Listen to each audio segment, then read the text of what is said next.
El problema no es cuánto vale, cuando uno piensa en una moneda, no es tanto el valor, ¿viste?, nominal, sino cómo esperás que vaya su evolución en el futuro.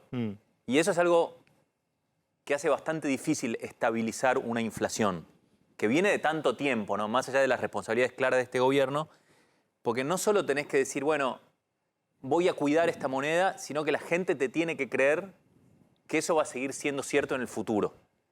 ¿Me entendés? Porque si yo te creo que Massa dice, no voy a emitir este mes, pero creo que el mes siguiente viene un plan platita, listo, no le creo a ese billete que tenés vos. Sí, claro. ¿Me entendés? Porque decís, no, esto... Lo que es bastante absurdo y eso es un también, desafío. Que quien, bueno, en un país más razonable, quien imprime, digamos, quien le da maquinita, no debería ser el ministro de Economía, sino el presidente del Banco Central, ¿no? Bueno, Acá está todo licuado, ¿no? Es prácticamente lo mismo. ¿Eh? Eso es todo un tema, es algo que Argentina nunca tuvo. Digamos, de todas las cosas que probamos, una que nunca probamos es un presidente del Banco Central realmente independiente legalmente. Es decir, la independencia del Banco Central, lo más importante es que el presidente no te pueda echar. Claro. Pues si el presidente te puede echar, de hecho pasó en la época de Macri, yo estuve de vicepresidente, bueno, hace esto... Lo echó Sturzenegger, ¿no? Claro, ¿Sí? claro. ¿Sí? En ese momento. Entonces, eso hace que el presidente del Banco Central tenga medio que hacerle caso a lo que dice el presidente. Y si el presidente quiere gastar más guita para las elecciones y no hay crédito... Sí. Mire, yo sé que es un poco aburrido. Hago un paréntesis. Si a alguno le interesa, que se ponga a leer la situación que se está dando en Brasil con el presidente del Banco Central y con el presidente del país, con Lula. Al presidente del Banco Central lo puso Bolsonaro, ¿sí? Y Lula necesita tomar medidas que se pueden considerar más populistas o no. Y el presidente del Banco Central dice, yo acá no me muevo. Hay una pelea brutal y el tipo no se mueve y no se va a mover y no lo pueden tocar. Porque tiene las protecciones legales. Sí, en Estados Unidos pasó lo mismo con Trump. Trump decía, bájame la tasa de interés. Y el presidente del Banco de la Reserva Federal dijo, no. Bueno, pero la Reserva Federal es privada. Sí. Que es una diferencia, pero es una diferencia grande con respecto a lo que pero es la elige, digamos, el Estado, la elige el Parlamento. Pero está conformado por todas las entidades bancarias privadas de ese país. No, pero no es totalmente privado, no importa, es un detalle. El tema es, digamos, si el presidente tiene esa capacidad, siempre el Banco Central va a hacer lo que le dice el gobierno. Claro. Porque si no te echo. Entonces, eso es parte del problema. No es todo el problema. El problema es más grande, viene de hace años, viene de una Argentina que, digamos, cuando vos ves los países latinoamericanos, ya que vos traes Brasil, todos en los 90 bajaron la inflación, Argentina incluido. A fines de los 90 tuvieron una crisis, Brasil, Perú, Uruguay. A partir del tequila, ¿no? Tequila y claro, México el 95 en adelante. Después del 2000, el barrio se estabilizó. O sea, esos que tuvieron una crisis en el 2000, después bajaron la inflación. Uruguay, Brasil, Perú tienen inflaciones bajas. Argentina llegó a tener, incluso post-convertibilidad, una inflación de 4% anual. Con eso asumió Néstor. 4% anual. De hecho, el trimestre que él asume, la inflación es 2% anual. Y el mes en que él asume, hubo deflación.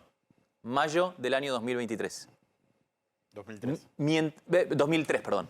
Mientras que los demás países de América Latina mantuvieron la inflación baja, acá nos metimos en un régimen de inflación alta que el gobierno de Macri no pudo corregir y que es un fenómeno que va creciendo, ¿viste? Porque todos sabemos cómo funciona, ¿no? Hoy la mayoría de los argentinos no quiere esto, quiere dólares. Si vos le preguntás a cualquiera, che, ¿quiere este o dólares? ¿Ustedes qué quieren? Dólares.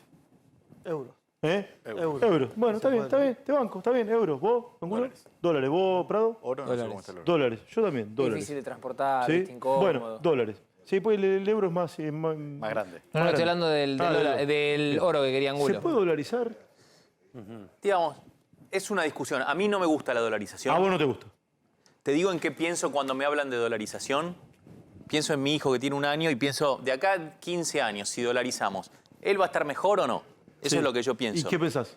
Y creo que no, porque es un esquema que está muy... Si bien baja la inflación, y eso es verdad, aunque es muy difícil hacerla sin dólares, otro tema, pero como régimen, es verdad que te baja la inflación, pero te expone después a crisis estilo la que tuvo Argentina en 2001, que era un sistema muy parecido, que era el de convertibilidad.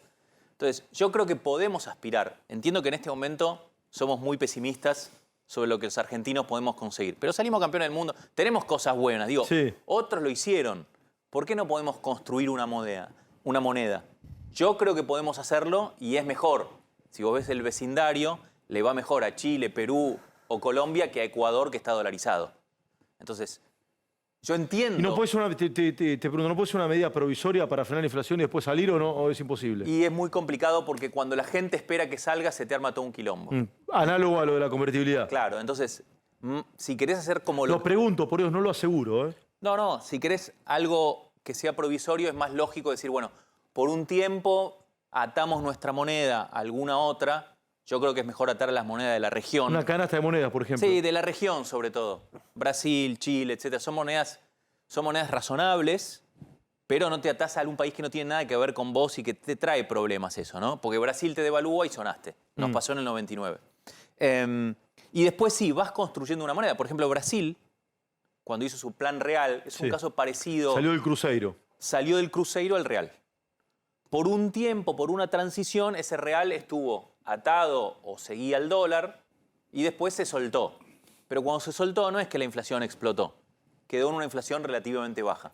Entonces, a mí me parece más razonable, digamos, tener una moneda propia, que quizás no es esa, ¿eh? Quizás no es... ¿Vos cambiarías el nombre, por ejemplo? No es solo el nombre, digamos. Sí. Vos tenés que cambiar las reglas de juego de cómo se emite dinero. Argentina salió 2 veces de la inflación en su historia.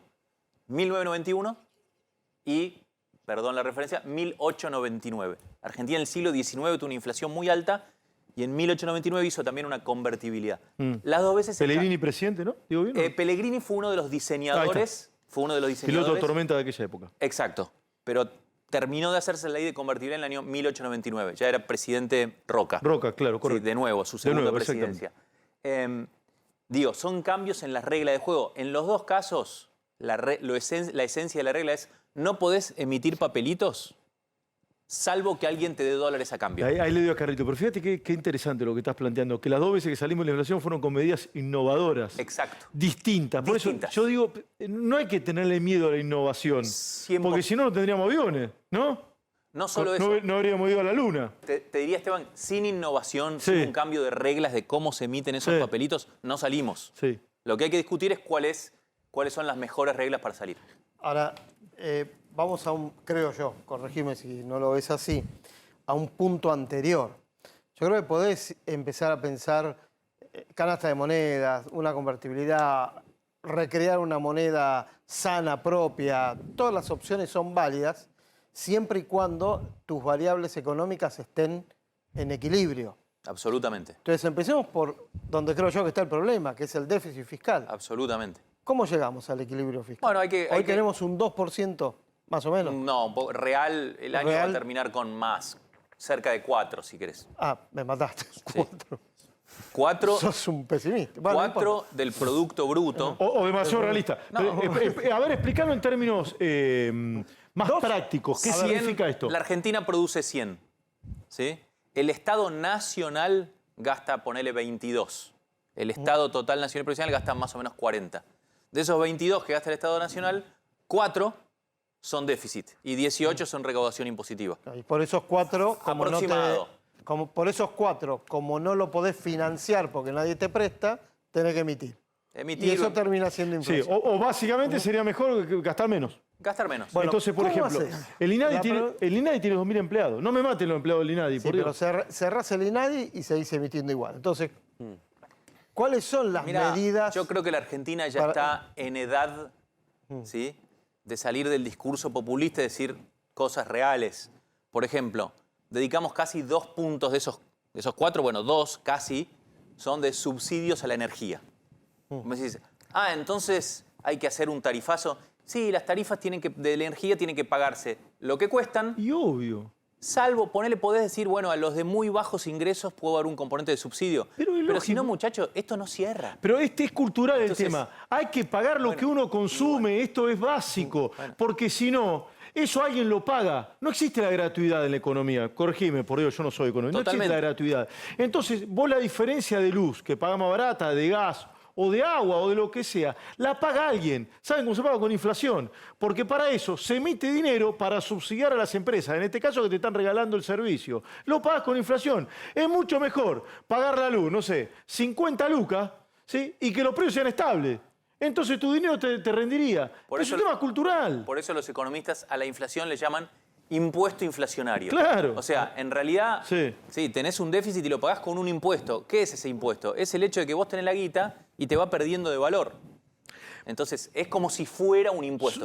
Eso es una parte y sí. hay otras. Pero, Uy, ¿y lo harías o recomendarías hacerlo como un shock gradual Y- a un sector sí, otro no? Mira, yo creo que como Argentina tiene que ir a un programa de estabilización del estilo de lo que hablamos, Brasil o como sea, no te conviene dejar aumentos por delante. Entonces conviene hacerlo de una vez con el subsidio a Sí. una población que vos consideres que no lo puede Y pagar. este esquema que había planteado Guzmán originalmente, que Basualdo le frenó.